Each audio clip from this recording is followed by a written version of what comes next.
우리는 그리스도인입니다. 우리는 예수 그리스도를 구주로 믿고 그분의 가르침을 따라 삶을 살아가는 자들입니다. 예수님의 가르침과 삶을 따르기 위해서 우리는 이전의 삶을 완전히 다 끊어버리고 예수 그 보혈 안에서 새로운 삶을 살아가는 자들이 바로 그리스도인입니다.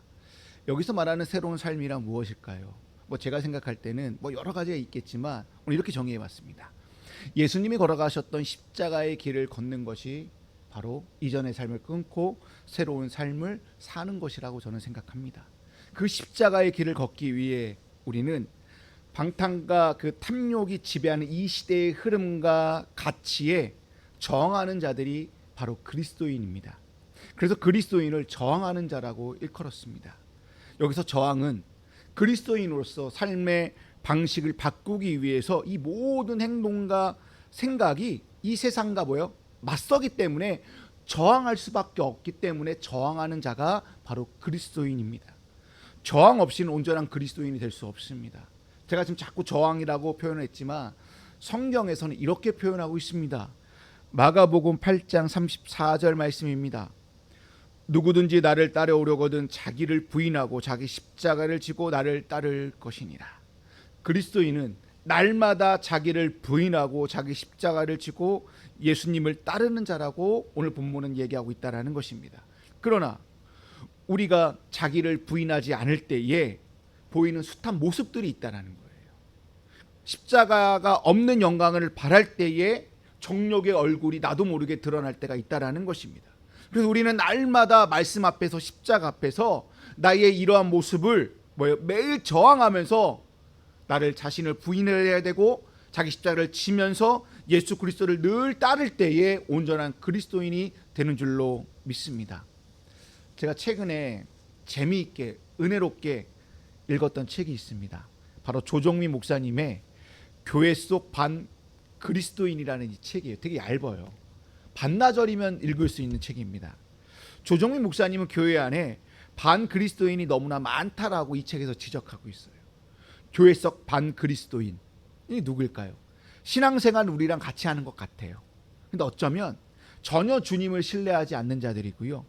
변화되지 않은 채 자신의 본래의 모습을 그대로 가지고 교회 안에 신앙생활 하는 척하는 자들이 교회 속 반 그리스도인이라고 조정미 목사님은 얘기하고 있다는 거예요.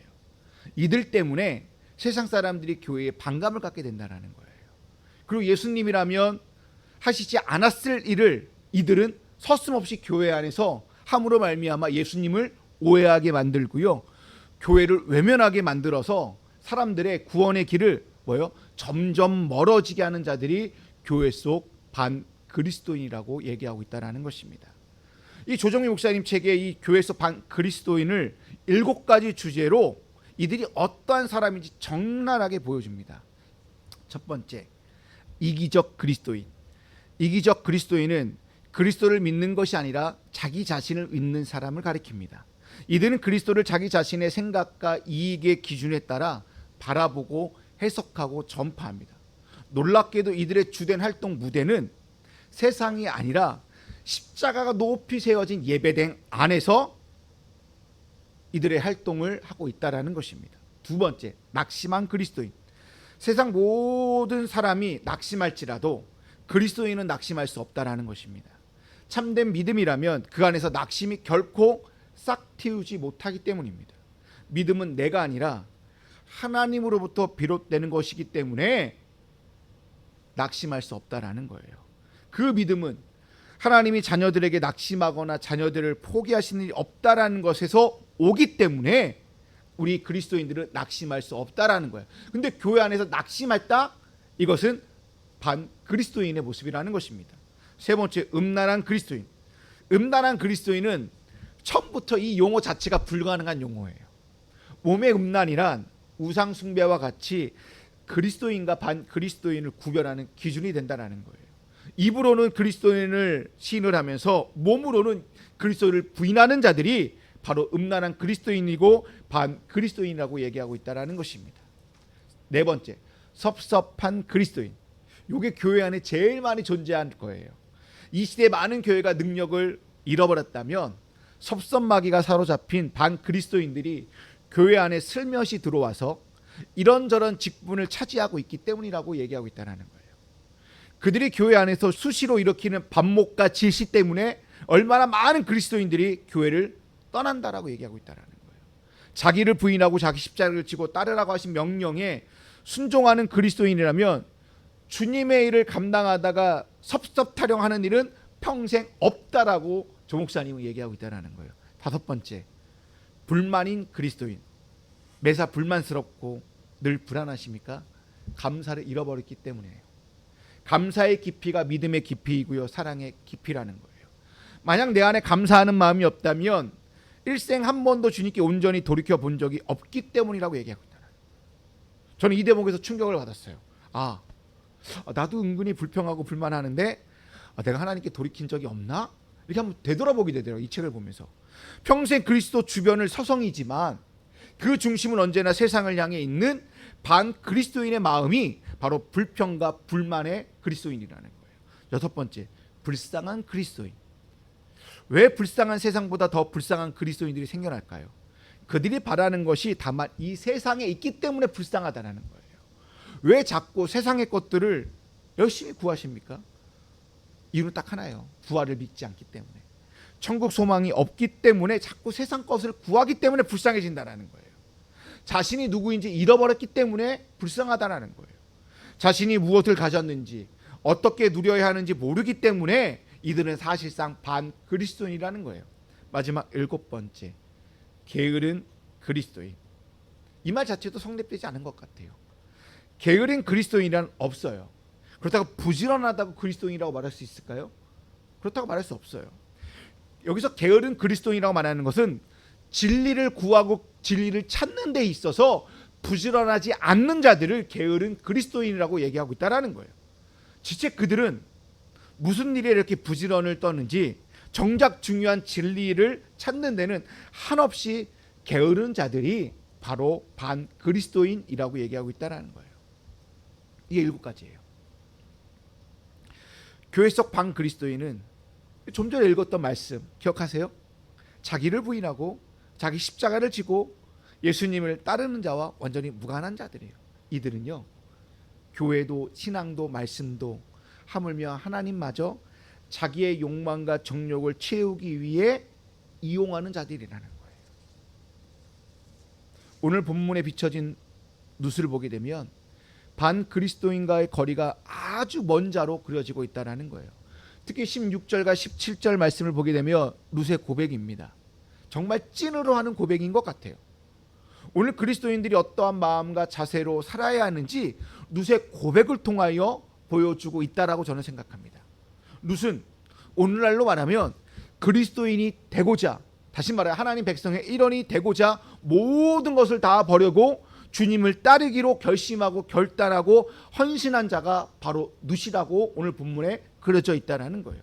우선 16절과 17절 말씀을 보시게 되면 정말 교차대조 구조로 이루고 있다는 거예요. 교차대조 구조의 모습 이래요. A, 내가 어머니를 떠나면 어머니를 따르지 말고 돌아가라. 강걸하지 마옵소서. A 다시, 만일 내가 죽은 일에 어머니를 떠나면 여호와께서 내게 벌을 내리시고 더 내리시기를 원하나이다. 요게 이렇게 딱 뭐요? 같다라는 거예요. B, 어머니께서 가시는 곳에 나도 가고 어머니께서 머무는 곳에 나도 머물겠나이다. B 다시, 어머니께서 죽으시는 곳에서 나도 죽어 거기 묻힐 것이다. 이런 교차대조 구조의 핵심은 어디입니까? 바로 가운데 C라는 거예요. C의 핵심이 뭔가요? 어머니의 백성이 나의 백성이 되고 어머니 하나님이 나의 하나님이 되십니다라는 이 고백이라는 거예요. A와 A 다시는 룻의 결심을 얘기하고 있어요. 그리고 B와 B 다시는 충성을 얘기하고 있는데요. 살아있는 동안의 충성과 죽음 가운데의 충성을 뭐요? 얘기하고 있다라는 거예요. 제일 가운데 C는 고백 중에 고백인 며느리 룻이 말하고자 가장 핵심 부분이 C에 해당된다라는 것입니다. 여러분, 이 고백은 엄청난 고백입니다. 이러한 신앙 고백을 통해 어머니 나오미와 뗄래야 뗄 수 없는 하나된 삶을 살기 위하여, 다시 말하여 함께 더불어 살아가는 생명 공동체임을 재확인하기 위하여 룻이 고백하고 있다라는 것이에요. 이 고백은 나오미 어머니와 내 며느리 룻이 하나 되었다라는 그 의미로 룻이 고백했다라는 것입니다. 룻이 이렇게 말하는 이유가 무엇입니까? 절대로 돌아가지 않겠다라는 거예요. 어머니 나오미 죽음 외에는 내가 절대로 갈라쓸 수 없으니 어머니 저에게 가라고 얘기하지 마십시오. 저의 강한 결심은 이러합니다 라고 이렇게 보신 것처럼 A, B, C로 이렇게 표현되고 있다라는 거예요. 이 같은 결심은 구체적으로 어느 정도인가, 아까 본 것처럼 B와 B 다시에서 이 살아있는 동안 또 죽음을 앞에 둔 죽음까지 맹세한 그 충성으로 어머니와 함께 하겠다라고 맹세하고 있다라는 거예요. 살아있는 동안 어머니가 어디를 가시든지 저는 상관하지 않겠습니다. 심지어 어머니가 죽는 곳에 저도 그곳에 같이 죽겠습니다라는 그 충성의 고백을 하고 있다라는 것입니다. 그렇다면 이 같은 룻의 결심의 근거는 무엇일까요? 도대체 이방 여인이, 그것도 이스라엘이 그토록 경멸하는 모압 여인이 이렇게 충성을 보이는 이유는 무엇일까요? 성경 본문은 대답하고 있지는 않아요. 근데 룻의 대답에서 우리는 간접적으로 그 답을 찾을 수 있습니다. 좀 전에 본 교차 대조 구조에서 볼 때 있듯이 룻은 그 씨를 얘기하고 있는 거예요. 어머니의 백성이 나의 백성이 되고 어머니 하나님이 나의 하나님이 되신다는 이 고백의 중심의 놈으로 말미암아 이 고백, 이 룻의 결심의 이 가장 중요한 건 뭐냐면 엄청난 충성을 이 고백을 통하여 하게 만들었다라는 거예요. 룻은 15절에서 나오미가 떠나라고 하였지만 떠나지 않겠다라는 이 결심의 표현으로 시작하고 있다라는 거예요. 어떤 경우에도 죽기 전에는 내가 떠나지 않겠다라고 결심하고 끝을 맺고 있다라는 거예요. 룻의 고백을 통하여. 이러한 룻의 결심, 이 고백은 강력한 충성 맹세로 이어짐으로 누가 시켜서 한 것이 아니라는 거예요. 룻에게 이렇게 하게끔 누가 시킨 것이 아니라 자발적으로 룻이 그렇게 하였다라는 거예요. 그렇다면 나오미에게 영향을 받아서 이런 고백을 한 것일까요? 성경은 어떠한 것도 언급하고 있지 않아서 나오미와 룻 사이에 어떠한 관계였는지, 어떠한 영향을 주고받았는지 우리는 알 수 없어요. 그저 추측할 뿐이라는 거예요. 여기에 대해서 많은 목사님들과 많은 학자들이 얘기하는 거 다 추측이라는 거예요. 아무튼 룻이 나오미를 선택하고 이러한 고백과 맹세를 하는 것은 도무지 말이 되지 않는 거예요. 여러분이 또 다 시어머니잖아요. 아니, 시어머니 된다. 며느리잖아요. 시어머니들은 고백할 수 있으세요? 만약 여러분이 시어머니도 될 거잖아요. 이제 우리 한 분 집사님 빼고 다 시어머니가 될 거잖아요. 며느리가 이런 고백할 수 있을까요? 그럼 우리가 얼마나 잘해야 될까요? 이 고백은 인류 역사에 있을 수도 없는 고백이라는 거예요. 이건 말이 안 되는 거예요.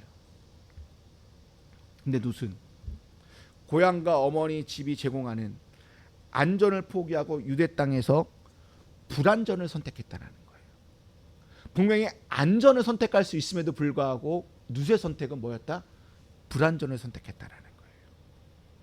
모압에서 얼마든지 풍요롭게 살 수 있는 그 가능성이 있음에도 불구하고 이 가능성을 다 버리고 아무런 가능성이 없는, 즉 소망이 아무것도 없는 유대에서 가난하게 살기로 택한 것은, 이것은 룻의 헌신이고 룻의 맹세라고 밖에 말할 수 없다는 것입니다. 우리 같으면 어떻게 할까요? 여기는 가능성이 있어요. 여기는 아무런 가능성이 없어요. 10명 중에 9명이 다 가능성이 있는 것을 택할 거예요. 가능성을 버리고 아무런 가능성이 없는 것을 택한다? 세상에서 이렇게 얘기할까요? 이제 병신 같은 놈, 저 바보 같은 놈이라고 얘기할 거예요. 그렇잖아요. 근데 룻은 가능성을 다 포기하고 아무런 가능성이 없는, 전혀 소망이 없는 나오미, 유대 땅을 선택했다라는 것입니다. 이 부분에 대해 뉴욕 유니온 신학교 구약 교수였던 필립스 트리블은 이렇게 얘기합니다. 모든 이스라엘 역사 속에서 가장 힘든 결단은 룻의 결단이다. 룻의 가격하고도 모험적이며 가격적인 결단에 버금가는 사건은 오직 아브라함의 결단뿐이다 라고 얘기하고 있어요. 이 필립스 트리블이 볼 때 룻이 이 역사상 가장 위대한 결단을 했다라고 얘기하고 있다라는 거예요. 이 트리블 교수님이 쓴 하나님과 성의 수사학 제6장 인곡에서 룻에 관한 파트거든요. 거기에 룻에 관하여 이렇게 기록해놨습니다. 문화적인 관점에서 볼 때 룻은 생명이 아니라 죽음을 택했다. 그녀는 가족의 연대를 거부했으며 국적을 버렸고 자기 종교를 포기했다. 이스라엘 전체 서사지 중에서 오직 아브라함만이 이 가격한 태도와 어울리지만, 그러나 그때는 하나님에게서 소명을 받은 때였다. 하나님의 약속이 그의 신앙의 도약을 자극했고 지탱했다. 그 외에도 아브라함은 동행하는 아내가 있었고 다른 소유물도 있었다. 하지만 룻은 혼자이며 가진 것이 하나도 없다. 하나님의 룻을 부르지도 않으셨고 그 어떤 복도 약속하지 않으셨다. 아무도 그녀를 도우러 오지 않았다. 룻은 밀어주는 이들도 없이 살고 선택하며 자기가 내린 결정의 열매가 공허한 거부 내지는 죽음일지도 모른다라는 것을 안다. 결과적으로 아브라함의 신앙의 도약도 룻의 이 결정을 뛰어넘지 못한다. 그리고 또 있다. 룻은 가족과 민족과 종교와 갈라섰을 뿐 아니라 성적인 충성을 바칠 대상을 바꾸었다. 한 젊은 여자가 새 남편을 찾아가기보다는 한 나이든 여자의 일생에 자신을 바쳤고, 이 현실은 죽음이 우리를 갈라놓기까지가 아니라 오히려 죽음 이상으로 그렇게 한 것이다. 생명을 남자에게 의존하는 세상에서 한 여자가 다른 여자를 선택했다. 이스라엘의 모든 기억 속에 이 세상에 가격한 급진적인 결정이 없다. 이 교수님은 이 룻의 결정이 어떻게 보면 아브람보다 더 뛰어나다라는 거예요. 이러한 결정, 이러한 고백, 이러한 결단은 인류 역사에 없었다라는 거예요. 여러분, 우리는 룻의 결정, 룻의 고백을 보고 있어요. 이거는, 이 결정은 진짜 엄청난 결정이고 엄청난 고백입니다. 시대를 초월할 만큼 정말 위대하고 엄청난 고백이라는 거예요. 저는 룻의 결정과 룻의 고백을 보면서 그리스도인이 된다라는 것과 같은 가정이라고 바라보게 되었습니다. 그리스도인이 된다라는 것은 룻의 결정도 있어야 되고요, 룻의 고백도 있어야 되고요, 룻의 축성과 결심이 있을 때에 온전한 그리스도인이 된다라고 저는 생각합니다. 이러한 결정과 고백 없이 교회 안에 침투하여 그리스도인 척하는 자들이 아까 우리가 살펴봤던 교회 속의 반 그리스도인들일 수밖에 없다라는 것입니다. 이 시간에 룻이 말한 16절과 17절 말씀 가지고 저는 그리스도인이 된다라는 것과 비교해서 보고자 합니다. 룻의 결단과 그리스도인이 된다라는 것을 이제 몇 가지 항목으로 좀 나눠봤는데요. 떠남. 룻은 어머니께서 가시는 곳에 나도 가고 어머니께서 머무르신 곳에 나도 머물겠냐는 말씀은 고향과 친척을 떠나 새로운 삶을 선택한 것입니다. 이와 같이 그리스도인이 된다는 것은 옛삶을 버리고 새로운 삶을 시작하는 것을 의미합니다. 아까 얘기한 것처럼 그리스도인은 뭐예요? 이전 삶을 버리고 떠나야 되잖아요. 룻은 모압을 버리고 고향과 신을 다 버리고 뭐예요? 새로운 삶을 살기 위해 떠났다라는 거예요. 두 번째, 새로운 소속, 정체성. 룻은 어머니의 백성이 나의 백성이 되고라는 말씀을 통해 나오미의 이 정체성이 어디에 있느냐? 자기는 이스라엘 백성의 일원이 되기로 결심했다라는 거예요. 뭐예요?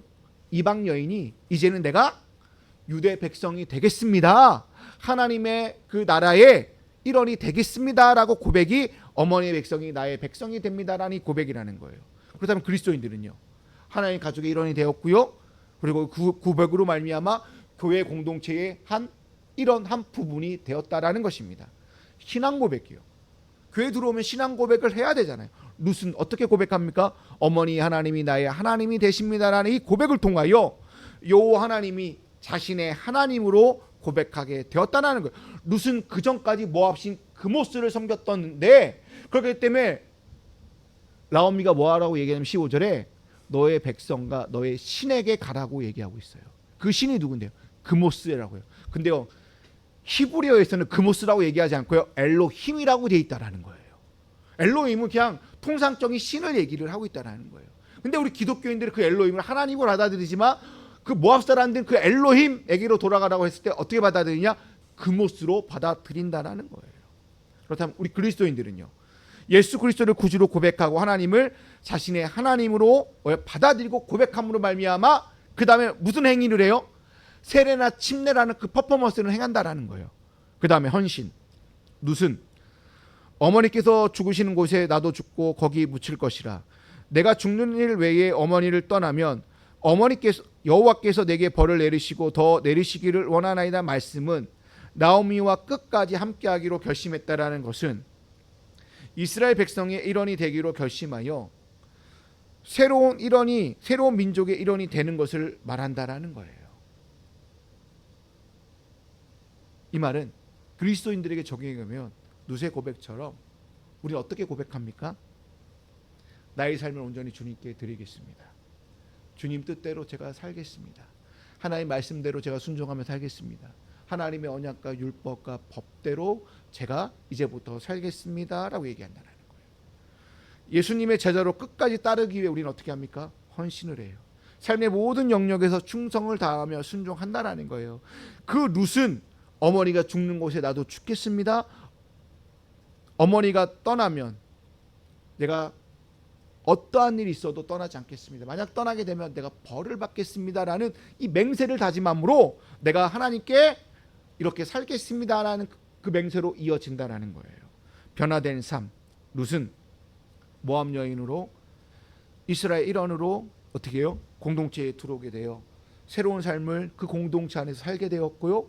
보아스를 만나 하나님 앞에 축복을 받게 되었다라는 거예요. 그게 변화된 삶이라는 거예요. 그리스도인들은요. 이전 것은 지나갔으니 보라 새 것이 되었도라 라는 이 말씀처럼 우리는 새로운 피조물이 되어 변화된 삶을 매일매일 살아가고 있다는 거예요. 그 다음 보호와 인도, 하나님의 은혜라는 관점에서 룻은 유대 베들레헴 땅에 들어감으로 말미암아 나오미와 함께 하나님의 인도와 보호하심 아래 살게 되었다는 거예요.